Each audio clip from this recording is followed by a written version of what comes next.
Yep, Okay. it's official. Now we're official, yes. All right, I'll start and Joe and Adam can chime in. We are a passionate group that support the senior community, and we allow anybody to come in that does anything or is actually working with a senior. And we don't charge any fees, just like Steve does. And once in a while, we decide to do a joint session because one of us is able to find a speaker that both of our groups will be very interested in. So, Joe, Adam, you want to add anything? Yeah, the Senior Services Alliance meets on Zoom twice a month, the second and fourth Wednesday mornings. And uh, it's a very welcoming group, I would say. And I've described it as a warm hug in the morning. So what can be bad about that? And here I'll share your website here. So this is where you can, wow, this is where you can get involved and get added to the mailing list, I'm assuming. Yes. Excellent. Thank you, Steve. I'll drop that into chat. Okay, let's see, Adam, anything to add, or did they cover it? They did great. What I really like is kind of, I'm sure like your group, the advocacy for the senior community. That is a big focus of my practice, and I'm very protective of protecting their rights and dignity. So it's a great organization. I love it. And then for those folks that might be on that are not familiar with positive aging community, you can go on our website at proaging.com and you can connect with our positive aging champions. You can order source books. Today's discussion will give Senior Service Alliance the recording, but it'll also be here on the left-hand side where it says on-demand recording. And then on the right-hand side, you can see what we've got coming up. And if you're on the East Coast, today we have a really good discussion at noon on the checklist of life and Swedish death cleaning. This is about what to do with our stuff. So those are always popular. Next week, we're going to be spotlighting this device here and the inventor. This is a device that's used in senior living communities to help older adults exercise safely. Next week, a popular speaker that I know Senior Service Alliance has had before, but Dr. Mintz is going to talk about the truth about living to 100. That'll be next Wednesday. Thursday, we've got the author of Get on the Boat talking about caregiver challenges. And then I'm really charged up on Tuesday, February 27th, we have the producer of a documentary film called Wine, Women, and Dementia. She is really interesting, and it's a really cool film.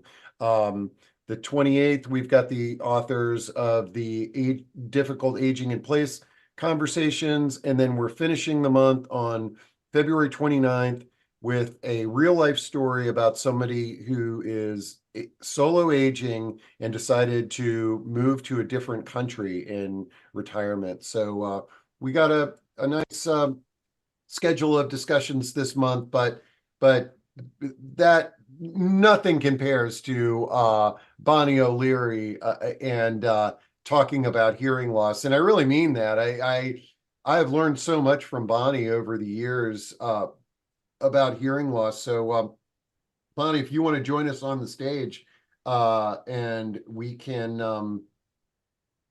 kick things off. Thank you for that. Okay. Shall I go ahead? Yeah, well, you know, before you do that, Bonnie, I love telling the story about, so some people in the audience may or may not know, but back about 14 years ago, I moved in and I lived in different retirement communities to experience firsthand what people go through in that transition. And Bonnie would come to these lectures that I would do after I did those moves, and she's like, well, how are these communities addressing hearing loss? And do they have background music going on? And I was just sort of so blown away by that. I was just like, okay, I guess I didn't really notice. And yeah, they all had background music going on. And she'd be like, well, Steve, do you know how frustrating that is for somebody with hearing aids? And the it was but forgive the pun, but you really opened my eyes to the challenges of hearing loss. And I'm looking forward to your discussion today. Thank you, Steve. Should I go ahead and share my screen now? Yeah, and we'll all just drop behind the curtain, and folks, just Bonnie's going to give her presentation. Throw your questions and comments in chat or Q&A. We'll address all those when she's done, and this will be great. Okay, let me go ahead and get this up. And there, oops, We can see it. there we go. Okay. Okay, let me take this off there. And yes, good morning, everybody. The reason that I always request that questions be held until the end is because I'm a late deafened adult and I use captioning on my phone. I have it next to the monitor so I understand what people are saying, but I would like to get through the presentation because there's a lot of information and I think it'd just be more organized if we hold questions till the end and then we can do them one at a time and I'll be able to understand everybody. So without further ado, we're going to talk about the challenges of hearing loss for caregivers and healthcare professionals. That's really our goal today. I'm going to give you a brief introduction to NVRC and also an understanding of hearing loss. And we'll look at some limitations briefly of hearing aids and then talk a little about some amplifiers, apps, and access, and finish up talking about communication environments and strategies. So for those of you who are not familiar with NVRC, let me see if I can move this here. We're celebrating 36 years coming up in May of serving the community, and we have a mission to empower deaf and hard of hearing individuals and their families through education, advocacy, and community involvement. We provide a broad array of services, which include information and referral, outreach and education, mentoring. We have a free weekly email news service. I do a lot of hearing screenings in the community. We have an ASL interpreting program, and we advocate for deaf, hard of hearing, late deafened, and deafblind residents in Northern Virginia. We are a nonprofit, so no sales are ever involved. And our largest contract is with Fairfax County.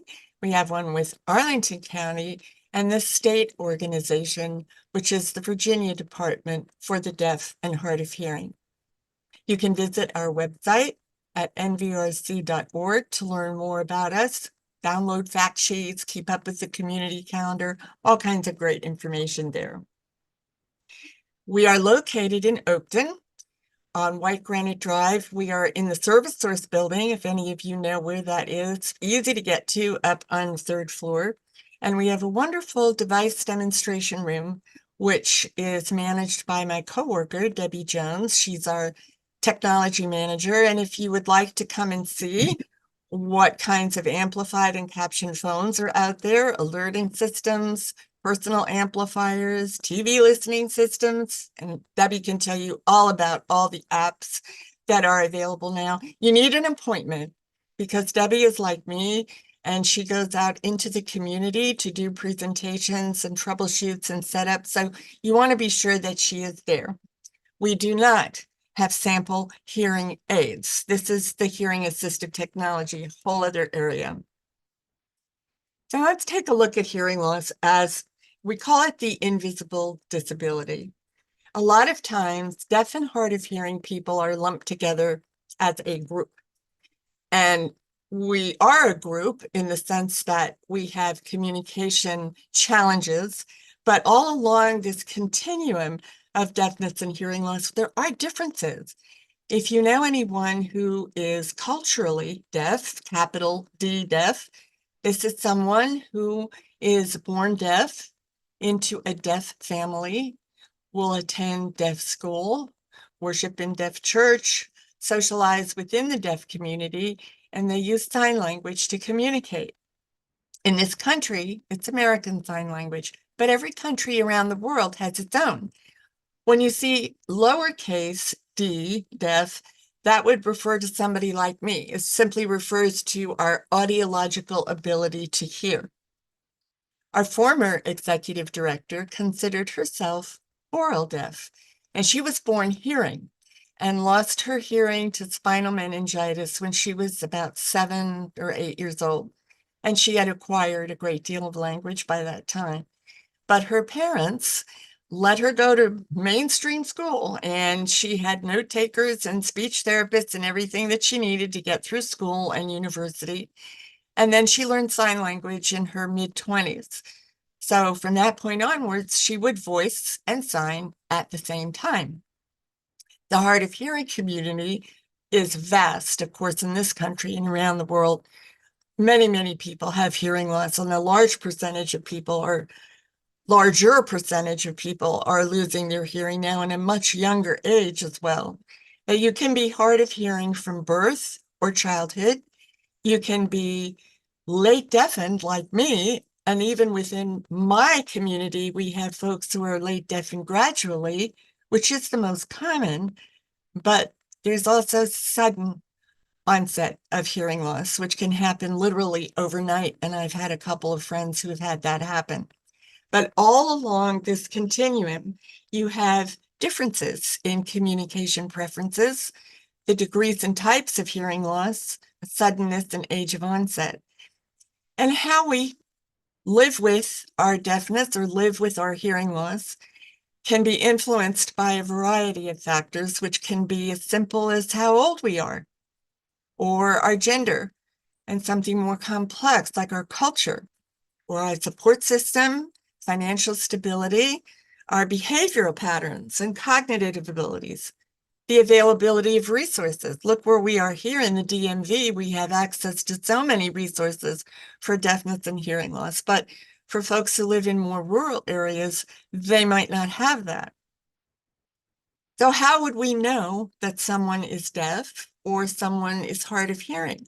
A deaf person might kind of stare blankly or point from their mouth to their ear to indicate that they're deaf. They might ask for an interpreter. They might write notes, and they might wear a hearing aid or a cochlear implant.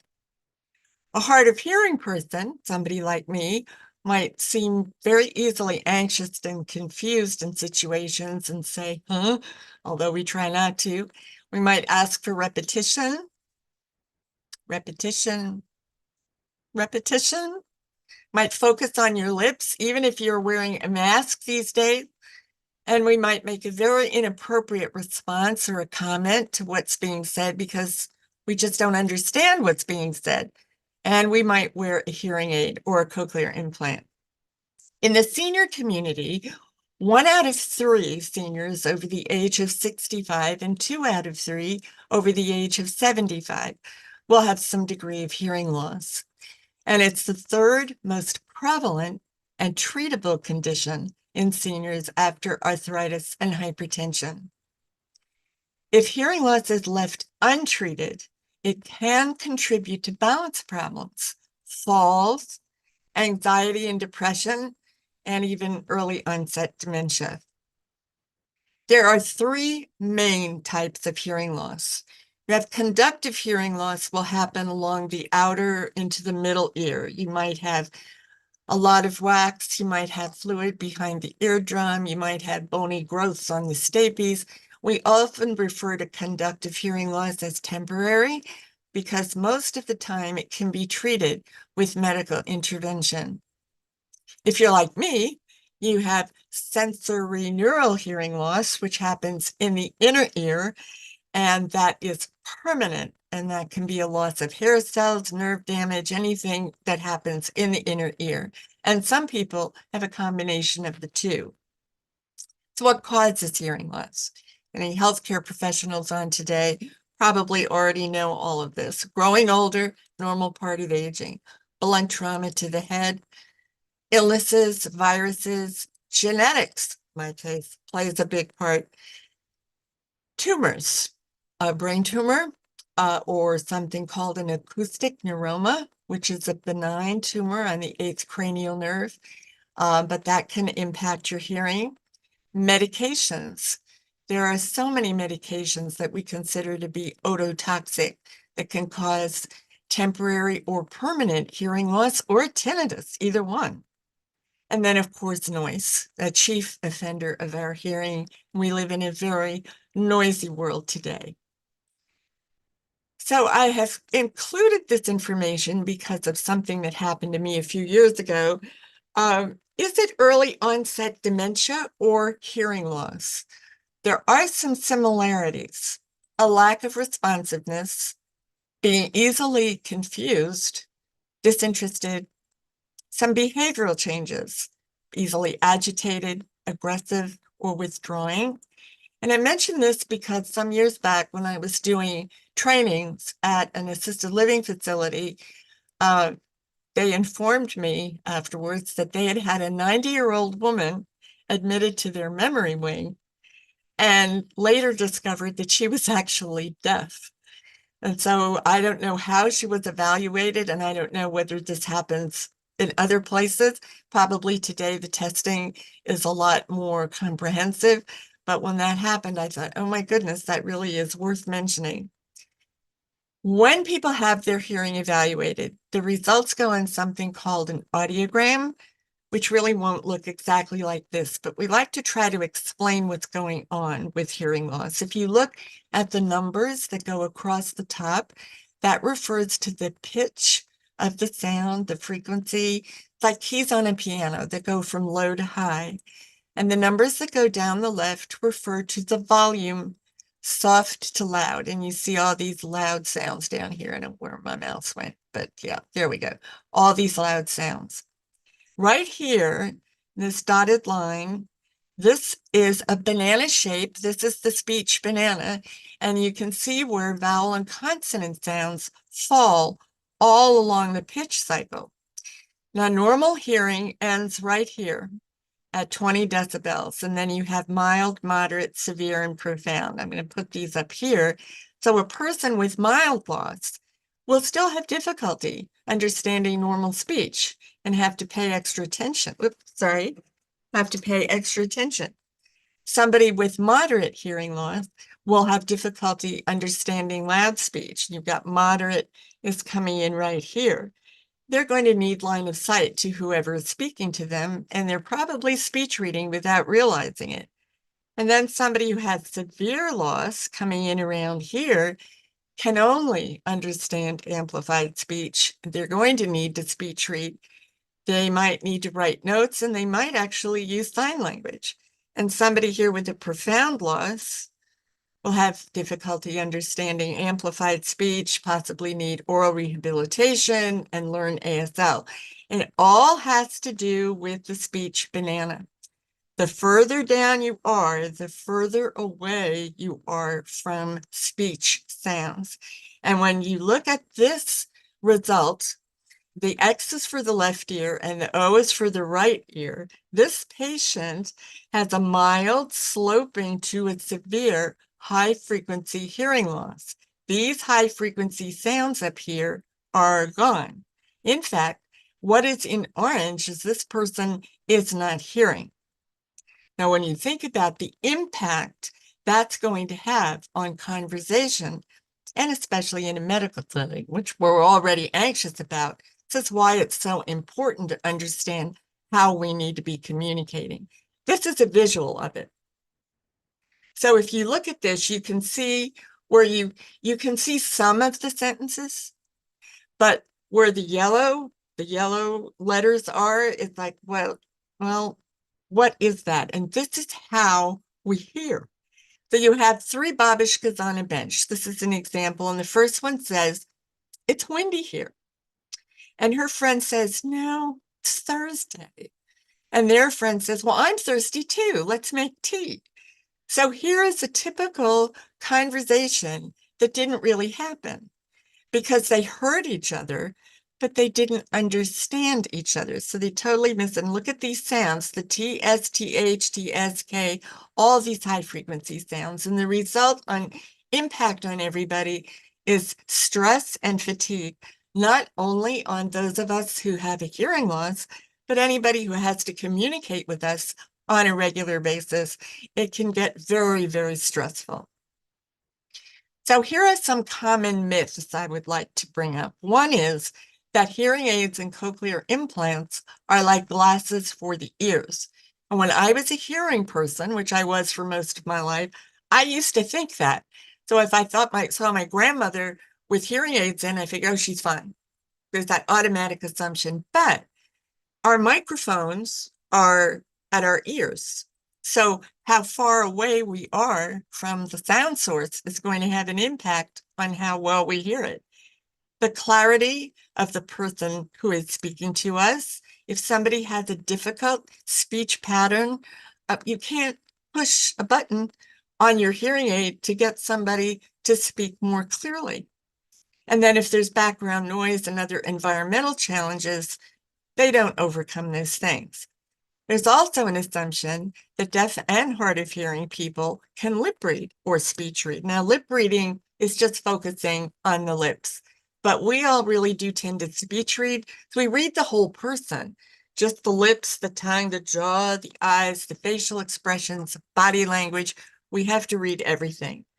And only 30% of English is actually discernible on the lips because so much of our language is at the back of the throat.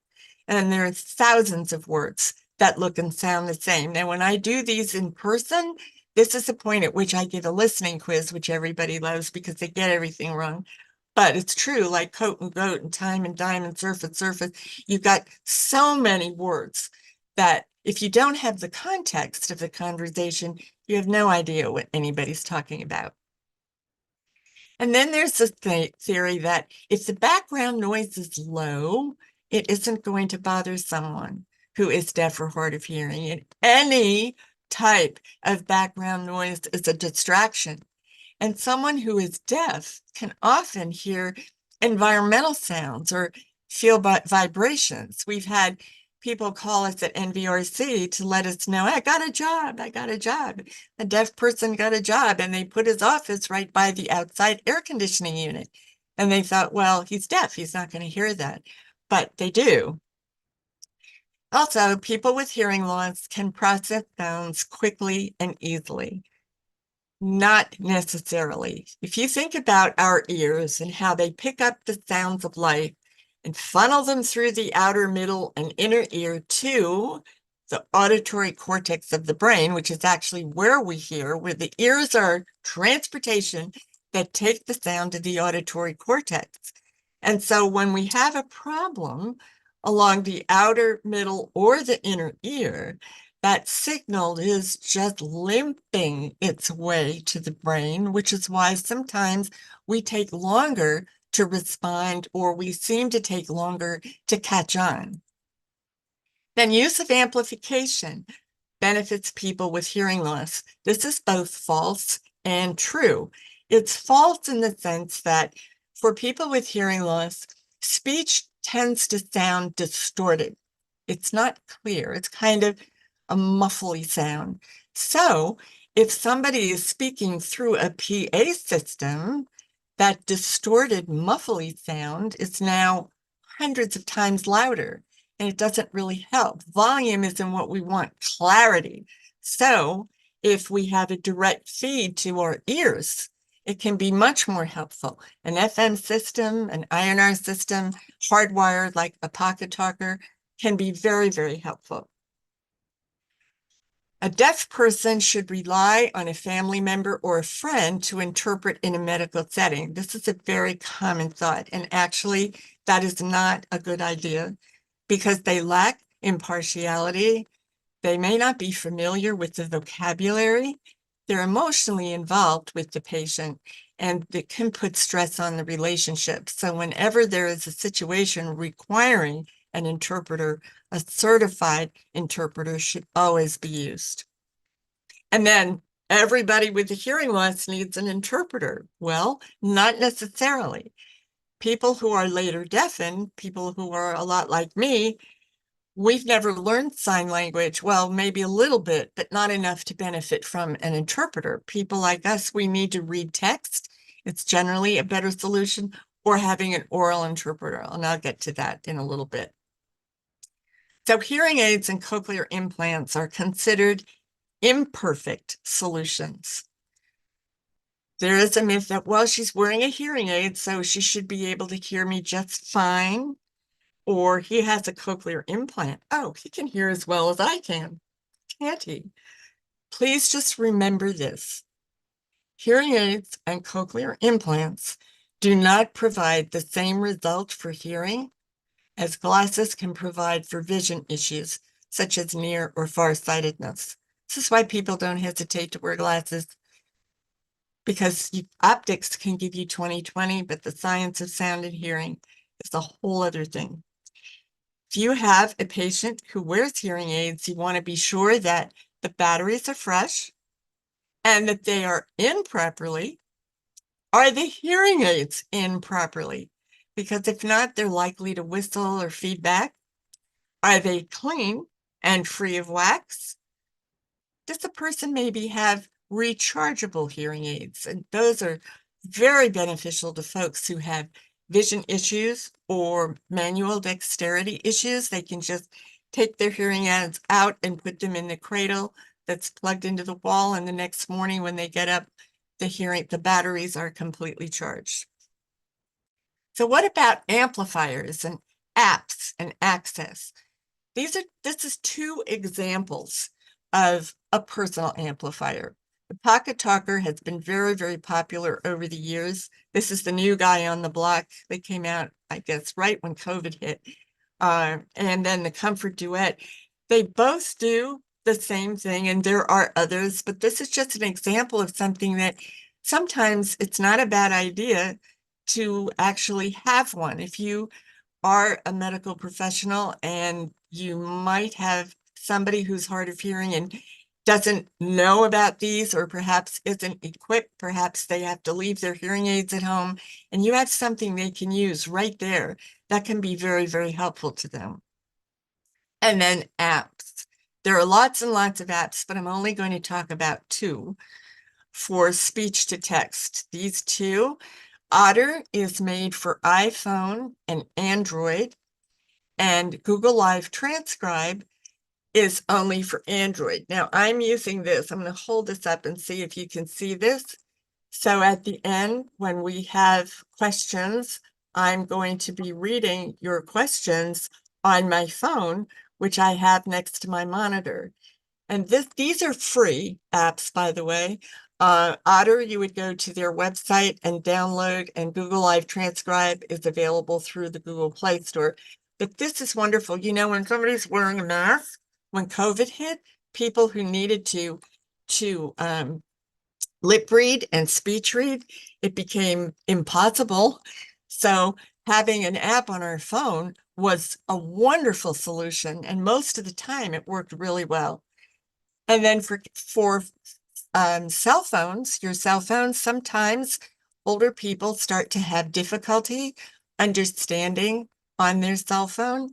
And these are free apps, again, InnoCaption and Hamilton CapTel.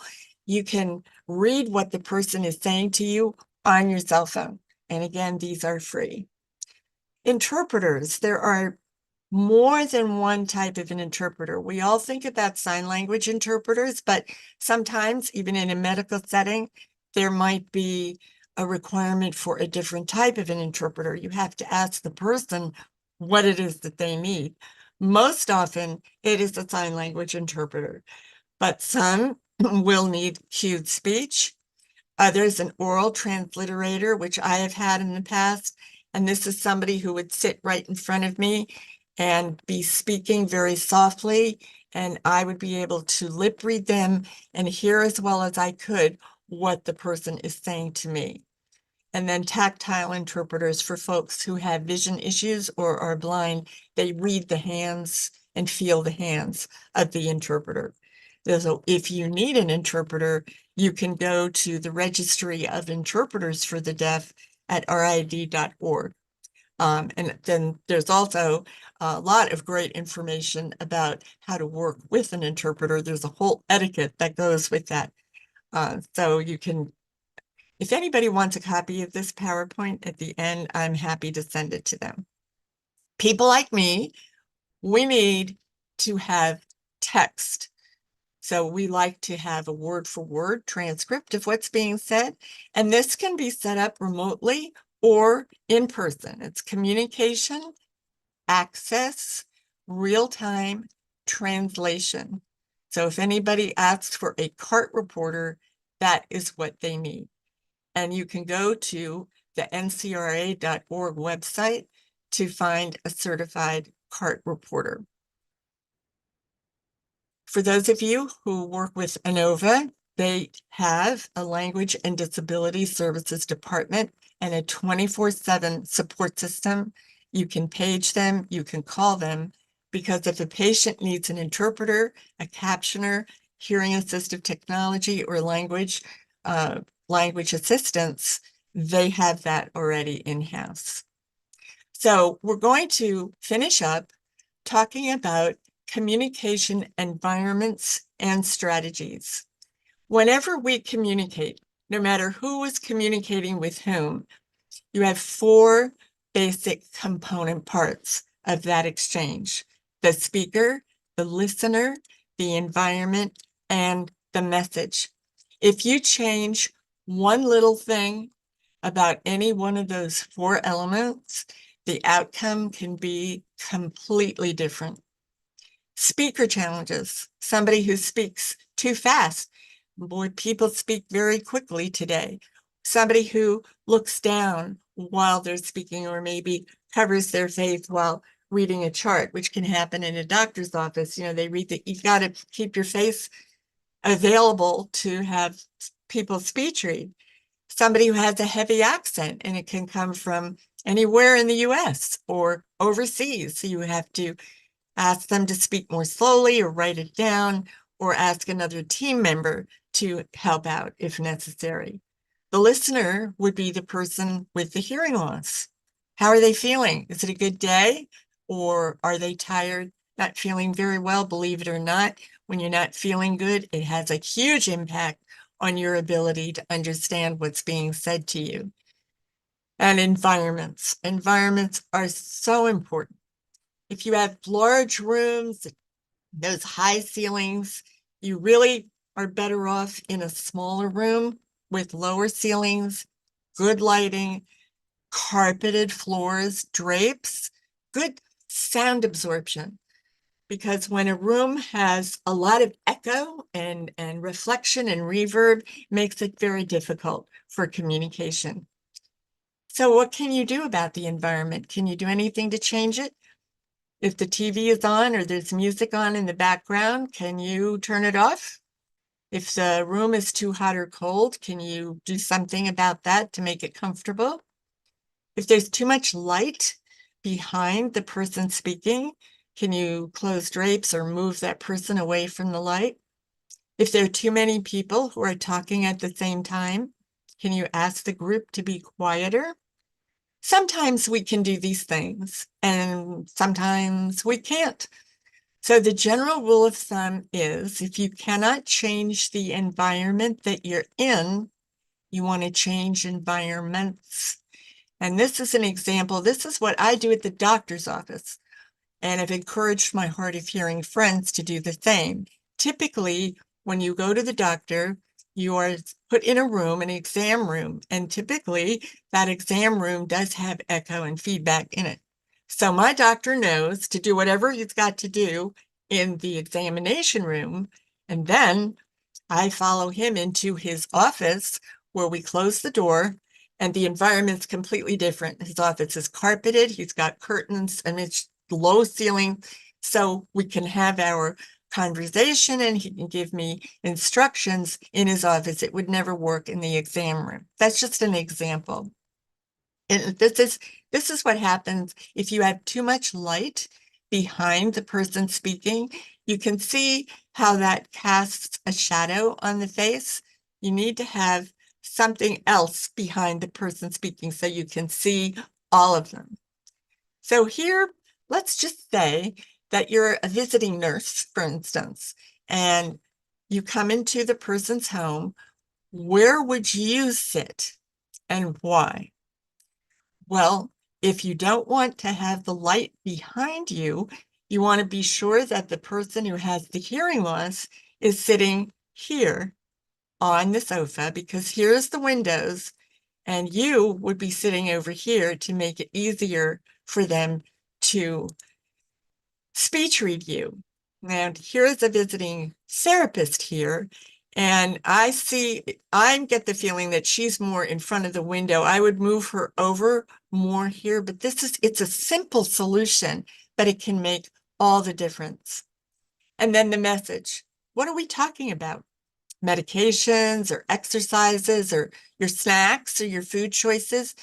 Because when we know the topic, our brain does its kind of Google search for the vocabulary that fits the topic. So it's important that the person with the hearing loss knows exactly what we are talking about.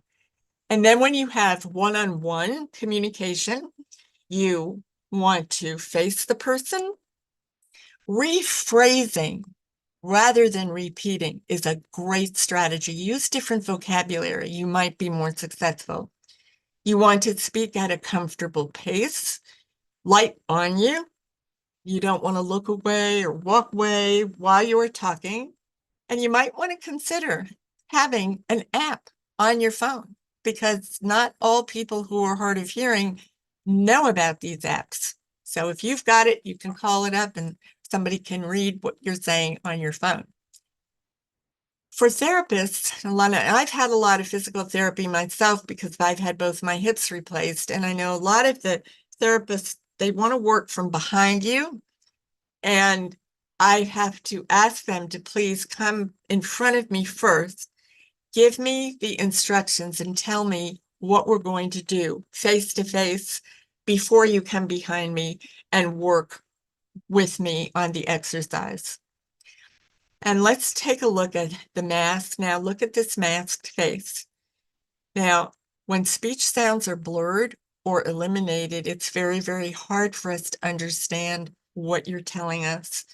And I tell people it's like living in a foreign language film without subtitles. So we prefer it if you might have a clear mask on hand, or keep a little stash of clear masks. So if you feel that you have to wear a mask, a person with a hearing loss at least can do some lip reading.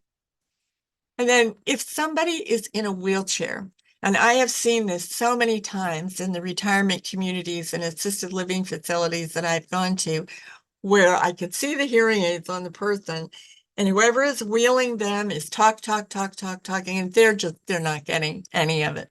So it's always a good idea to kneel down in front of the person and give them whatever instructions they need, or tell them this is where we're going, this is what we're doing, so that they know and they don't have to try to understand you talking from behind. The hospital room. What could be helpful in the hospital room? Well, there's a TV usually. Can it be muted if it is on and you have to talk to the patient in the room? What about the curtains?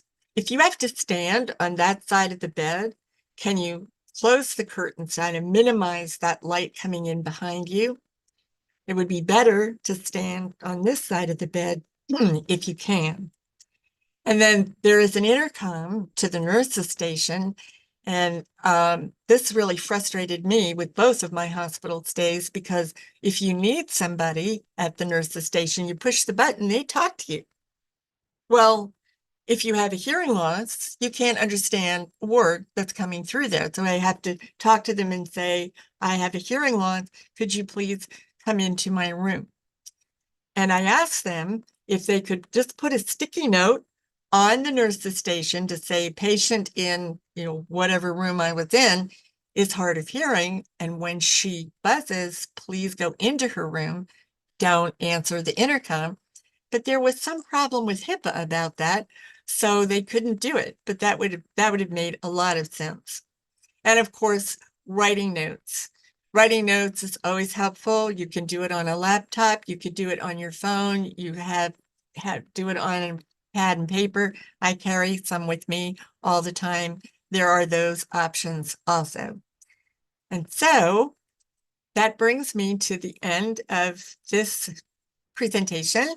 And if you, I know Steve has recorded it, but if you would just like to have a copy of this PowerPoint, please feel free to email me. I live on email at boleary@nvrc.org, and I would be more than happy to send it to you. Or if you want to have a virtual meeting sometime, we can do a Google Meet.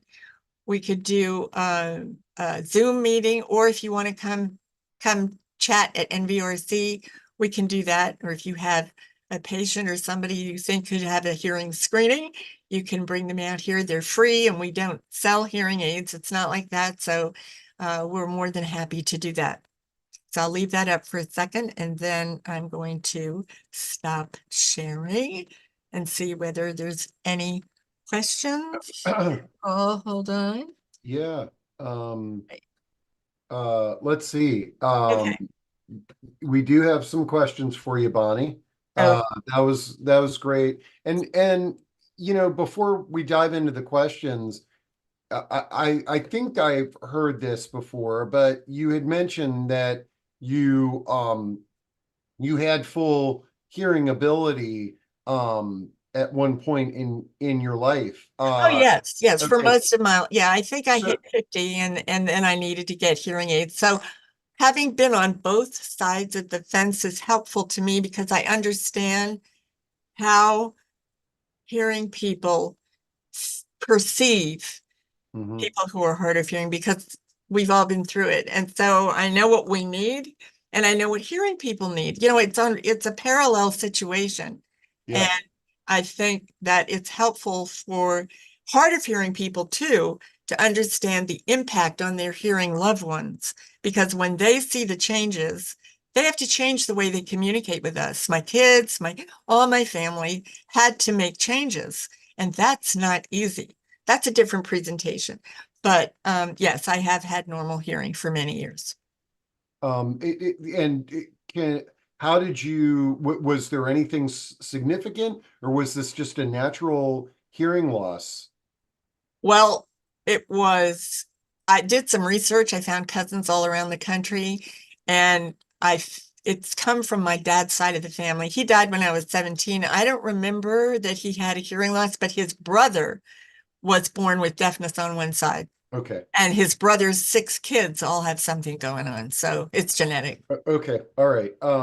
Excellent. Okay. So let's dive into some of these questions. Let's see. Joan Green says, thanks for the great art overview. Are you familiar with the built-in captioning now available on iPhones and many Android phones? I'm curious how you would compare them to the apps that provide captioning. I don't have an iPhone. That would be a good question for my coworker, Debbie Jones. My daughter recently upgraded her phone and it has built-in captioning. I have not compared them. I haven't done the side by side with my Google Live Transcribe. If it's an Android, it's possible that it's already in there from Google. And the accuracy can be excellent. But if you appreciate a moment of humor, sometimes the apps are not 100%. And I had a situation recently where I was checking out at Staples and I had my few things there, and the sales associate had on one of those black masks. He was a young man, he had a black mask on. I had my app and he said, and I really knew what he was talking about, "Can I give you a bag?" But my app said, "Can I give you a bath?"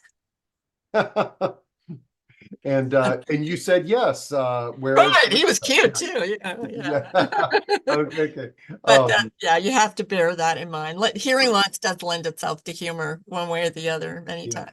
Okay, and then Joan also asks, where's the best place to get a guided overview of new options for hearing assisted technology. Many audiology practices are not in the know, and the newer devices for mild, moderate hearing loss, if they don't want to invest in hearing aids. It's great that your organization offers guidance. What if people don't live in Northern Virginia?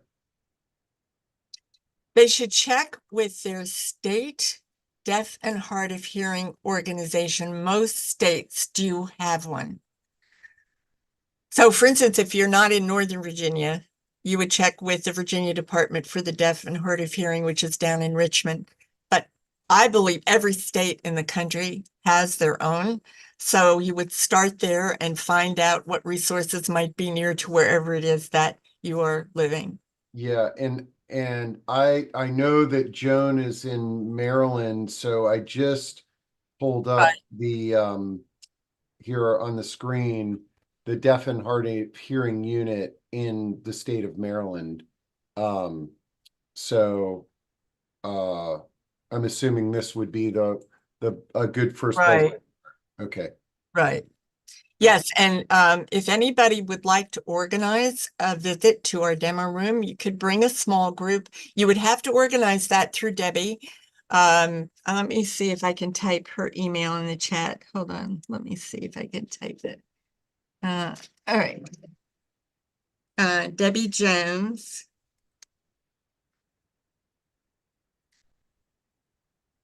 Oh, did I just No, it didn't go through. yeah. Um and- Right, Debbie Jones. So I put okay, that great. in to see if that helps a little. Yeah, and then also can you send me your updated slide deck, and then what I'll do is I'll put it on the recording link. Okay.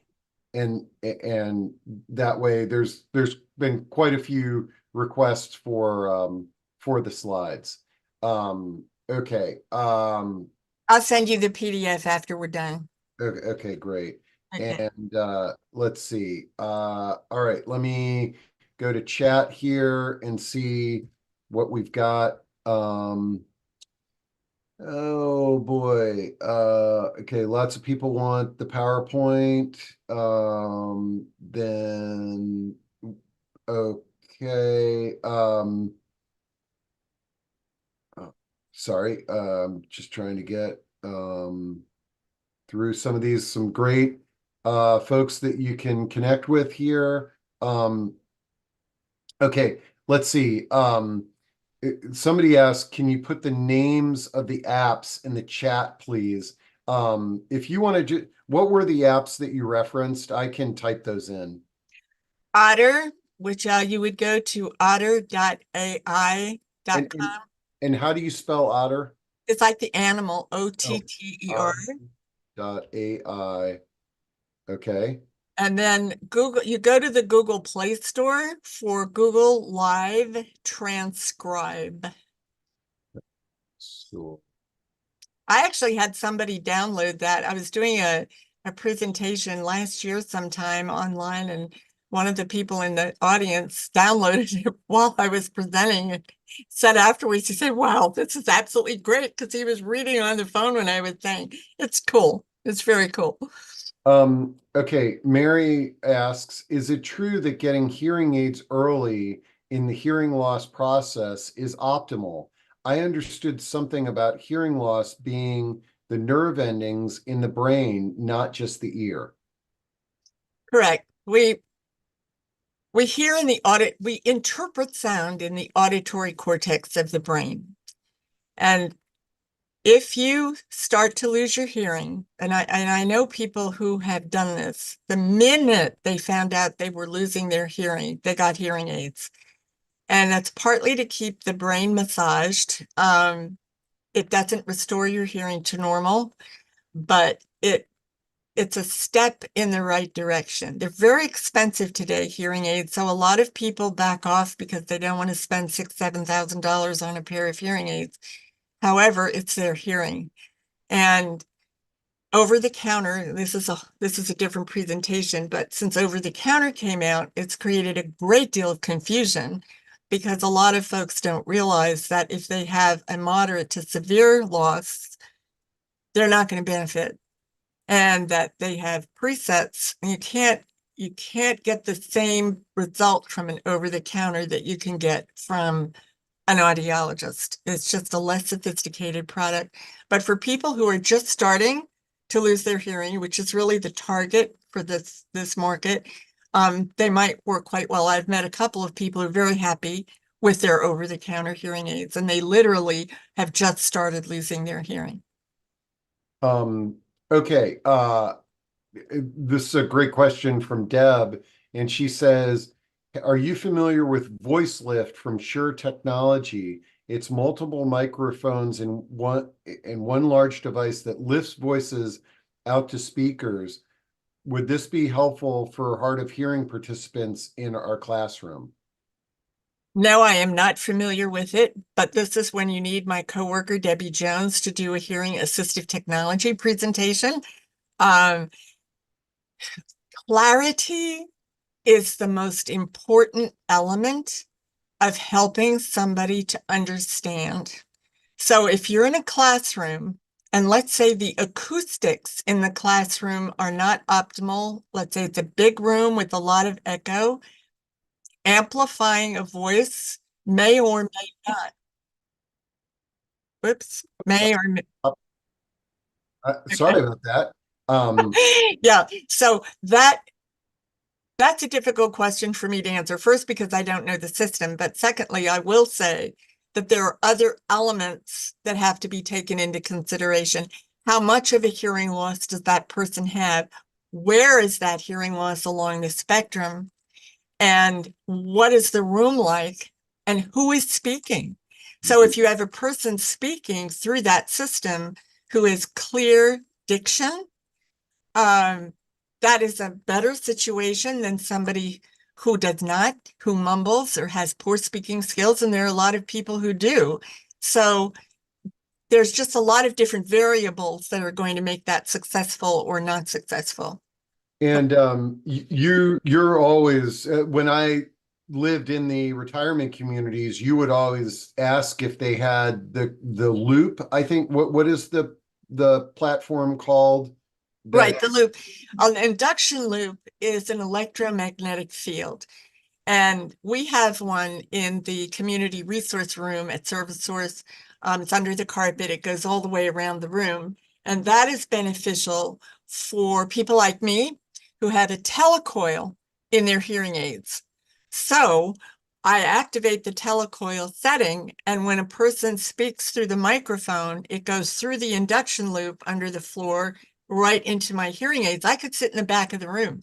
As long as I'm within the loop system, it's wonderful. There are neck loops that you can get for about $40 that you can plug into your personal amplifier, your cell phone, your tablet, whatever, and set your telecoil settings so that you have a better listening experience. If you do not have a telecoil, you would need to get a receiver that has been programmed to work with the induction loop. Okay. Now, someone asks, is tinnitus related to hearing loss? Tinnitus. Okay. Many people who have tinnitus eventually get hearing loss, but there are also many people who have tinnitus who hear just fine. That is that phantom sound that we don't know where the heck it's coming from. If you want more information, good information about tinnitus, I'll tell you two things. One, you want to go to the website for the Tinnitus Association. It's just ata.org.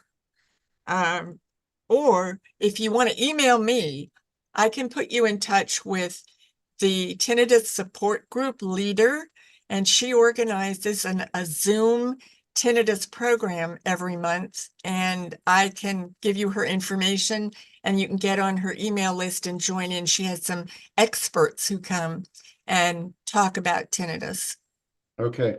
And I'm dropping those websites in, and we've had so many requests for your PowerPoints, and you've got so many resources.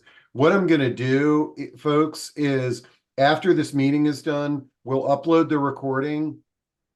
And then I'm just going to email everybody that attended today, and copy Bonnie on that with her contact info. So that way, if you want to schedule time at the schedule time at the demo center, if you have a question for her, if you want to get her to speak, that'll make that easier. Right. Okay. Then tactile interpreter. Could you explain this more? You said these interpreters touch hands while interpreting for hearing challenges. Well, interpreting. Okay. So if a person is, let's say, vision impaired or blind completely, think of Helen Keller. You read the hands. So the interpreter will be signing, but since they can't see the hands, they put their hands on the interpreter's hands and they are reading, or that's their audio in a way, that they are reading the hands of the interpreter. It's fabulous to watch. Excellent. And then Meryl, everybody can see Meryl's comment on hearing aids. Actually, Meryl, why don't you jump on the screen here? And I didn't realize that you had hearing aids. And I'm just reading your comment that you paid $7,000 for new hearing aids. The over-the-counter hearing aids are pretty much amplifiers. All of the patients that have tried them with your audiologist have returned them. And then you were also you used the loop in their office. Meryl, share a little bit about your hearing loss and how it's been with your hearing aids and using the loop and all that. Of course, at age 35, and I'll be humble right now, I am going to be 70 in a couple of months.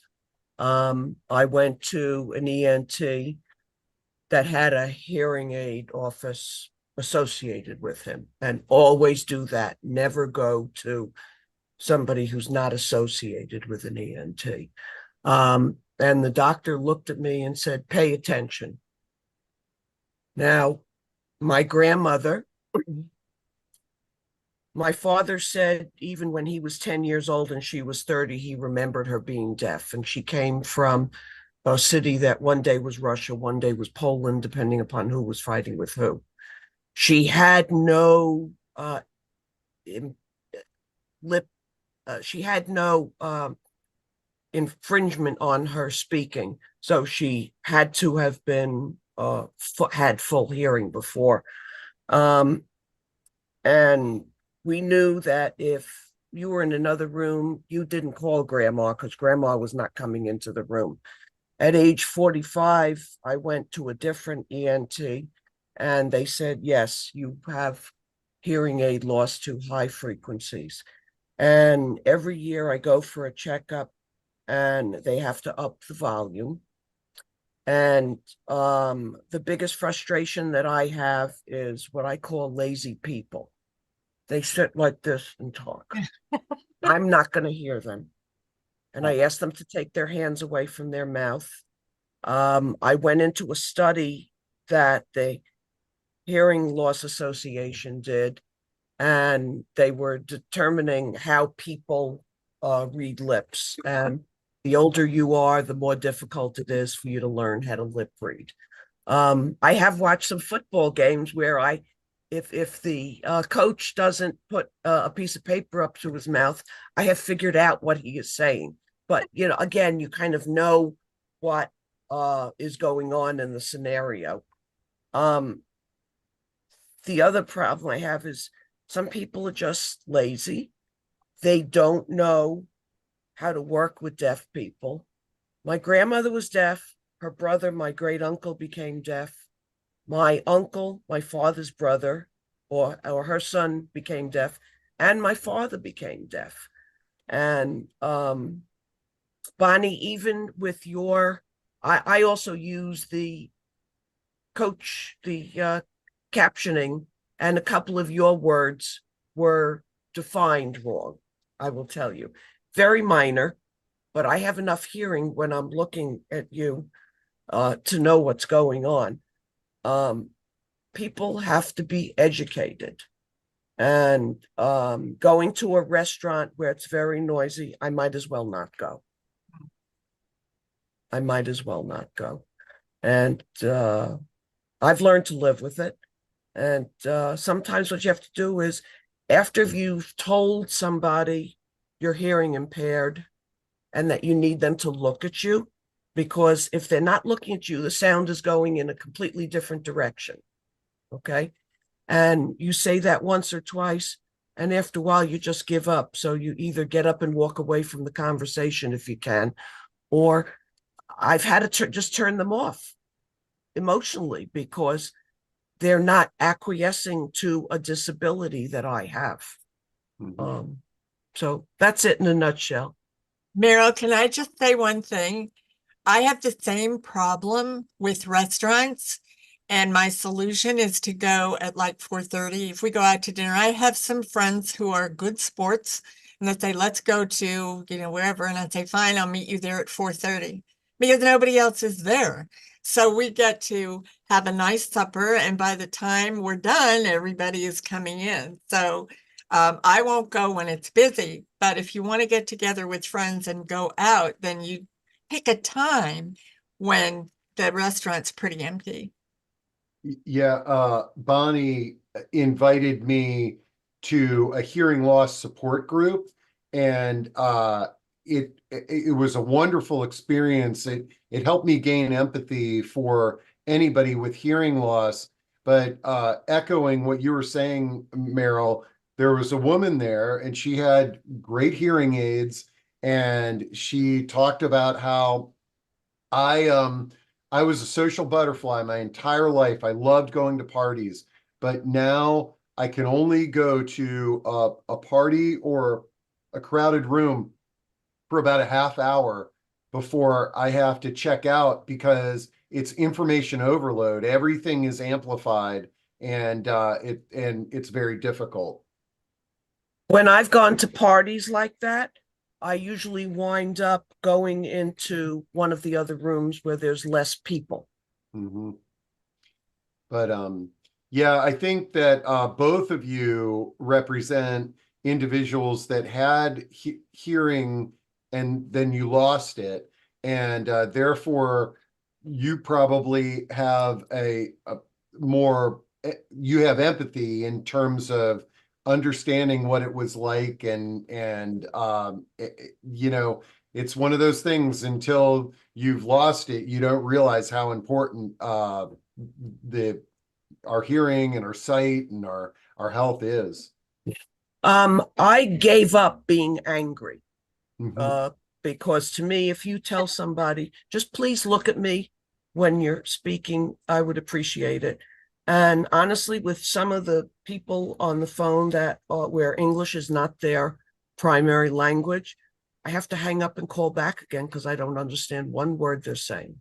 Do you use captioning, Meryl? You have a Um, you have a cap tab? I'm gonna look. I didn't even know about some of the captioning that you've been talking about on I telephone. have no caption. Yeah, it's great. Yeah, and CapTel, you can come to the demo room and have Debbie sit down with you and talk about all the kinds of things that are out there that could be helpful to you. Well, first of all, you've given a few things that I know I'm going to try right now.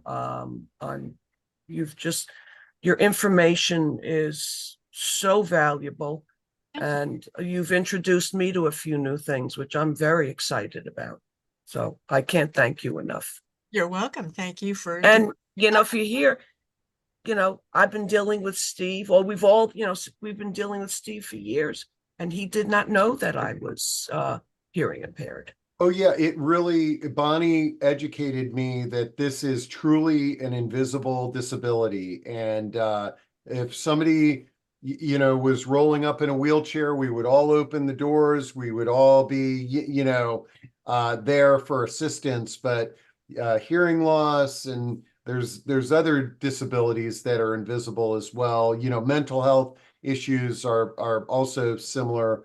But Yeah, I had no idea. And that's, I think, another thing that we all need to basically recognize is that it's okay to talk to people about how what our preferences are, how we'd like to be communicated with, and things of that nature. Um, Can I just add one comment? And that yeah. is, I've gotten a little obnoxious when I go to a doctor's office and the assistant comes out to lead you to a room in the back. I know they're talking and they're facing the direction they're in. I just don't even say what, and I don't even answer them. And then, they're waiting for me to respond, and they finally turn around. Um, Sometimes I have to play that game. So, okay. okay, Let's see. I'm done. Mary says, it occurs to me that the difference between vision loss and hearing loss is you have more control over visibility loss. It is not as dependent on the behavior of other people. Um, yeah, I mean, I think everybody's different in how how they interpret and react. It is different.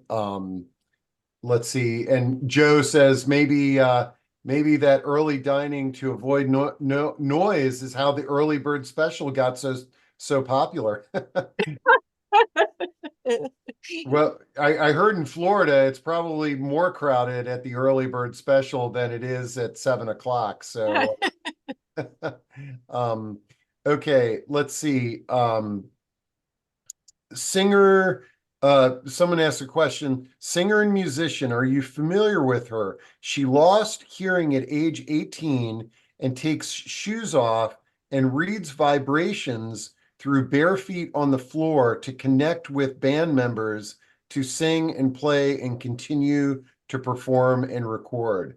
Um, I, I know I've heard a story like that. I'm not familiar with that singer and musician, but I've heard of folks that are able to creatively use sound vibrations to perform and communicate. Any insights for you on that, Bonnie?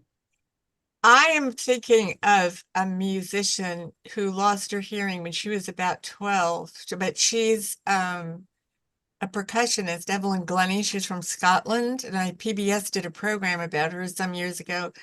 But yes, you do feel vibrations. I'm not familiar with the singer that you're talking about, but vibrations are very important because she can feel rhythm. And when she knows the beat, she probably knows when she can come in. I don't know how she will hear her pitch, though. So if you know the name of that person, I'd like to do some of my own research and find out more about. Is it a female singer? Yeah, they put it into Q&A. I don't think they knew the name, but here's Oh, Evelyn Glennie, right. Yeah, she is. I didn't think she was a singer. She's a percussionist. yeah, no, I'm just pulling up Evelyn Glennie. Uh, and this is so she has hearing loss. Oh, yeah, she's deaf. Oh, wow. Okay. Yeah, Uh, she lost her hearing when she, I think, 12 years old. That was my recollection from the PBS special. I was blown away by it. And she has to kind of look at the conductor, look around and see whether she can read the lips. She's a good lip reader, actually, which is an art and a science of its own, and know when she has to come in and do her thing. okay. Okay. Well, this has been great. I think we got through most of the questions. But send me the updated I said, PowerPoint. yeah. And then I think because we had so many requests for that PowerPoint, I'm just gonna download all the emails and just email everybody who was on this. Okay. And that way it's gonna be really easy for them to connect with you, Bonnie. Okay. Um, let's see, our Meryl and Joe and Adam, if you want to, if there's any final closing remarks that you wanted to share? I definitely have one, and that is I was going to type it into the chat. I want to thank every person that has taken the time to attend this webinar today, because you're the ones who are understanding of people with a disability, and you're the ones who are going to be able to march off into the deaf society and work with these people on a much better level. So I'm getting a little teary-eyed because I'm just so overjoyed by this. Thank you, Meryl. This was a phenomenal presentation. It's sometimes amazing how many layers there are to our world that we just don't know are there. And I think the entire audience today is extremely grateful for the bright light you just shined on a lot of information, Bonnie. Thank you. Thank you. And all right, folks. Well, this has been wonderful, and we will. In the midst of applying for Whoops. residency. See y'all. I was looking up the Evelyn Glennie TED Talk. I want to learn more about this woman. Anyways, we will see you at the next one, and thanks to the senior services, and thank you, Bonnie. Thanks to everybody who Thank was you for hosting. yeah, and for those that are interested in what to do with your stuff, join me at noon for a little Swedish death cleaning discussion. And this has been great. All right.